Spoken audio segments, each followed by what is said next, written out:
Malik bin Dinar. Malik bin Dinar al-Sami adalah putra seorang budak berbangsa Persia dari Sijistan atau Kabul dan menjadi murid Hasan al-Basri. Ia terhitung sebagai ahli hadits sahih dan merawikan hadits dari tokoh-tokoh kepercayaan di masa lampau seperti Anas bin Malik dan Ibnu Sirin. Malik bin Dinar adalah seorang kaligrafer Al-Quran yang terkenal. Ia meninggal sekitar tahun 130 Hijriah atau 748 Masehi. Mengapa ia dinamakan Malik bin Dinar dan bagaimana ia sampai bertaubat? Ketika Malik dilahirkan, ayahnya adalah seorang budak tetapi Malik adalah seorang yang merdeka. Orang-orang mengisahkan bahwa pada suatu ketika Malik bin Dinar menumpang sebuah perahu. Setelah berada di tengah lautan, awak-awak perahu meminta, "Bayarlah ongkos perjalananmu." "Aku tak mempunyai uang," jawab Malik. Awak-awak perahu memukulinya hingga ia pingsan. Ketika Malik siuman, mereka meminta lagi, "Bayarlah ongkos perjalananmu." "Aku tak mempunyai uang," jawab Malik sekali lagi, dan untuk kedua kalinya mereka memukulinya hingga pingsan.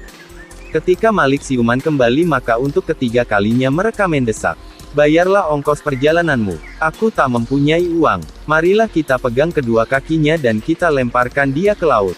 Pelaut-pelaut tersebut berseru. Saat itu juga semua ikan di laut mendongakkan kepala ke permukaan air dan masing-masing membawa 2 keping dinar emas di mulutnya.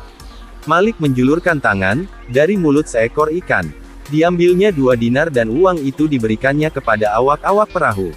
Melihat kejadian ini pelaut-pelaut tersebut segera berlutut. Dengan berjalan di atas air, Malik kemudian meninggalkan perahu tersebut.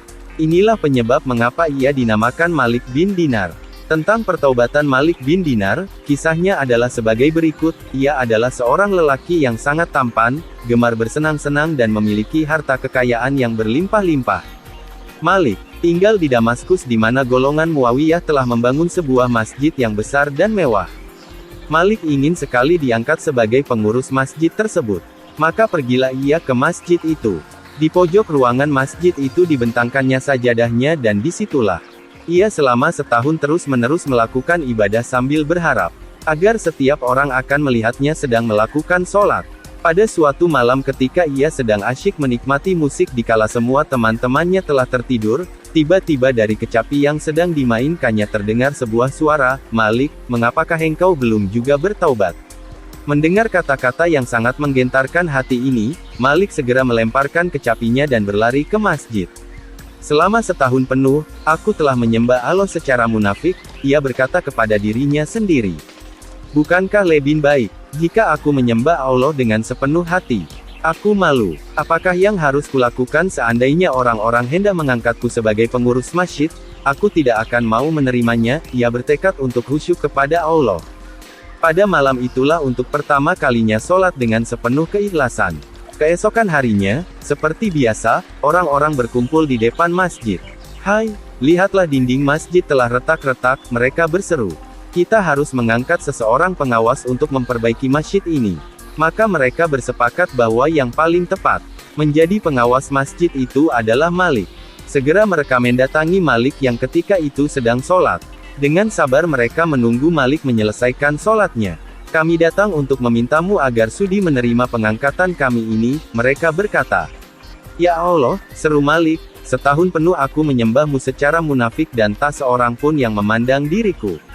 Kini, setelah diserahkan jiwaku kepadamu, dan bertekad bahwa aku tidak menginginkan pengangkatan atas diriku, engkau menyuruh 20 orang untuk mengalungkan tugas tersebut ke leherku.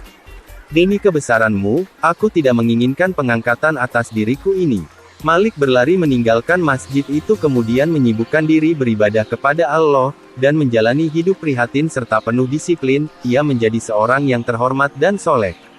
Ketika seorang hartawan kota Basrah meninggal dunia dan ia meninggalkan seorang puteri yang cantik, si puteri mendatangi Sabit al-Bunani untuk memohon pertolongan. "Aku ingin menjadi istri Malik," kata puteri itu, "sehingga ia dapat menolongku di dalam mematuhi perintah-perintah Allah." Keinginan darah ini disampaikan Sabit kepada Malik. "Aku telah menjatuhkan tolak kepada dunia," jawab Malik.